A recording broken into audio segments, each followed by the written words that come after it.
po' emozionato perché è la prima volta che un ente per la cultura come l'ente nazionale per il tempo libero mi premia.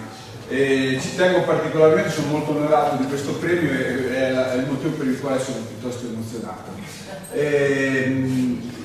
Diciamo che la promozione per me, insomma, della cultura del mare, della pesca e per me, diciamo, della cultura sportiva è una cosa che, diciamo, sta proprio nel mio DNA. Ho vissuto sempre questa attività che è storica tra i liguri della pesca come un'attività propriamente sportiva.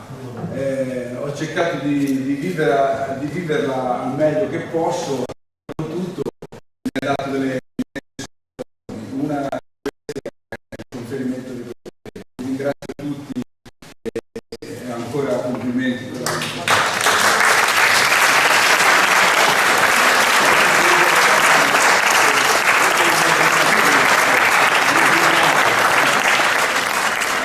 Insomma, a questo punto delle nostre interviste sono un po' emozionato. Qui di fronte a me, a fianco a me, vuol dire quello che significa il mare. Un uomo, un recordman mondiale.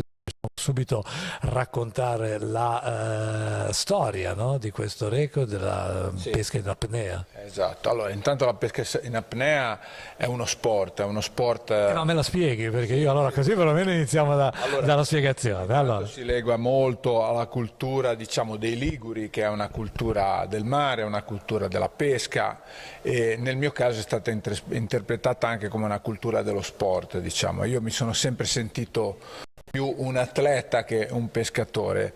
Il pescatore in apnea è colui che va sott'acqua per il piacere di scoprire il mondo sottomarino, di scoprire la natura, esplorarla e anche cacciare per cacciare il pesce. Allora, faccio una domanda. Allora, apnea vuol dire... No, ma infatti me lo immaginavo, poi magari ce la raccontiamo anche questa, però apnea vuol dire andare sotto senza bombo.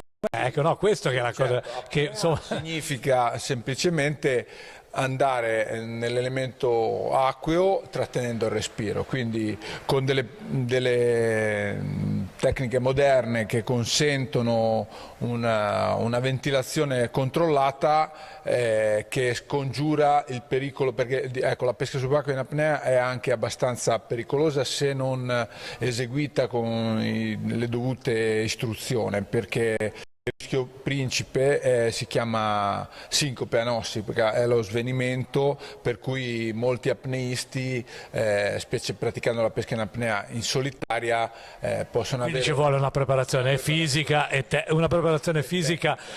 tecnica. Campione del mondo sotto questo aspetto, una storia da raccontare.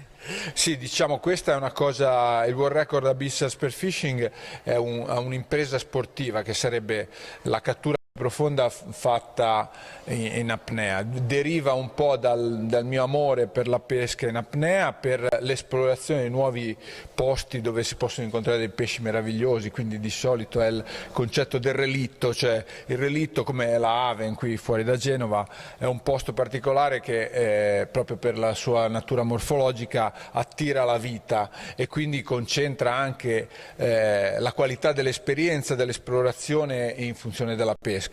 Per cui questo io un po' l'ho unito insieme e ho pensato... Che cosa è uscito fuori? È uscita fuori la cattura più profonda nella storia dell'umanità fatta in apnea. Ho pescato una cerna di circa poco meno di 8 kg alla profondità di 62,4.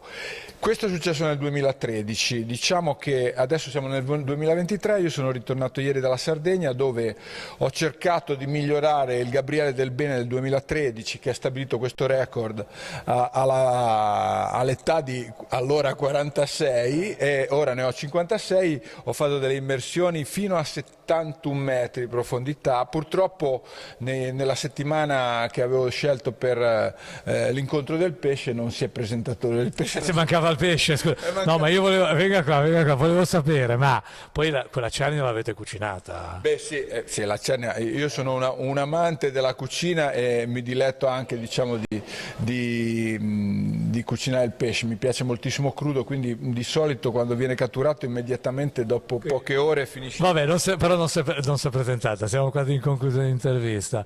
Però il tema poi di oggi era quello anche dell'ecosostenibilità, del rispetto del mare, siamo in una prestigiosa location come il Galata, abbiamo di fronte a noi il mare, siamo a Genova per i giovani, con i giovani però anche un grande insegnamento.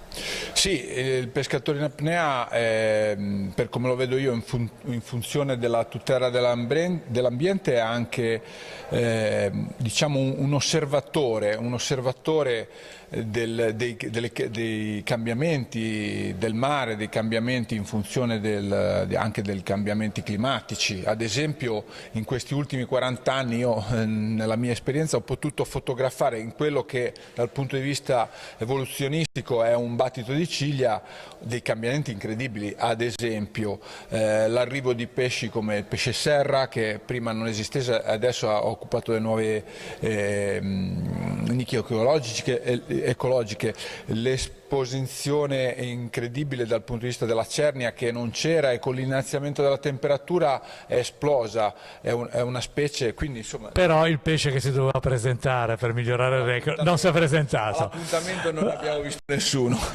Va bene, adesso. Il record. Però adesso abbiamo un momento particolare, ci dicono, quindi insomma andiamo a vedere che cosa succede tra pochissimo.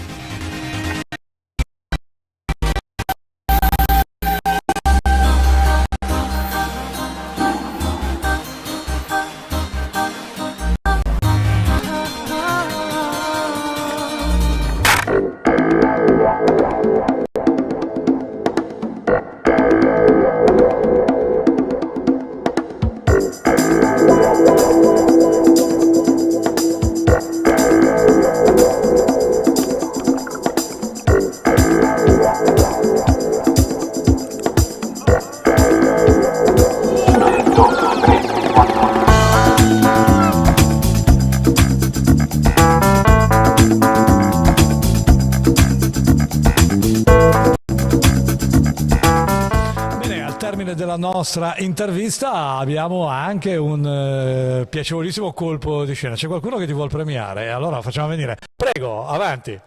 Ecco qua, prego. Qua. Allora, ti vuoi presentare? Cosa succede? Allora, sono un ragazzo che ha aderito anni fa al progetto Sport Support, oramai è diventato TikToker ufficiale sia di Sport Support che di Veleggiando, e appunto questo è il premio. Come ti chiami? William.